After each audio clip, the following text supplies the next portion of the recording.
చూడు మామ, మళ్ళా ఈ బాడీ మీద టెంపరవరీ వస్తుంది.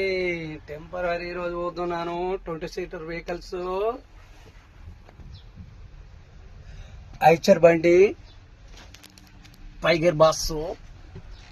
సో ఈ బండి మీద అయితే ఈ రోజు అయితే టెంపరవరీ వెళ్తున్నాను. అన్న ఒకటి మాత్రం బాగా చెప్తున్నాను, మీ అందరికి కూడా మళ్ళీ మళ్ళీ చెప్తున్నాను, ఎందుకంటే నాకు మస్తు కోపం అవుతుంది. అన్న 2 వీలర్స్ కానీ 4 వీలర్స్ కానీ కొంచెం సైడ్ ఇవ్వండి అన్న. పక్కన 2 వీలర్ ఆరం కూడా ఒకసారి మనం వెళ్ళిపోతున్నాం. ఇట్లా కడిగెత్తున్నామా లేదా చక్కమని వెళ్ళిపోతున్నాం. మళ్ళీ రెండోది, పెద్ద బండి రివాజ్ తీస్తున్నప్పుడు మాకు వెనక అక్కర్ర కళ్ళు ఉంటాయన్న, అద్దాలకి వెళ్ళి చూసుకుంటూ పోతూ ఉంటాం. సెంటర్లోకి వెళ్ళి ఆరం కొడుకు ఇంక కళ్ళు కనబడతలేవా అంటారు. సీట్లకి వెళ్ళిపోతారు. అట్లాగే కొంచెం జాగ్రత్త అన్న, అందరం డ్రైవర్లమే, కొంచెం చూసుకుంటూ వెళ్ళండి. ఎందుకంటే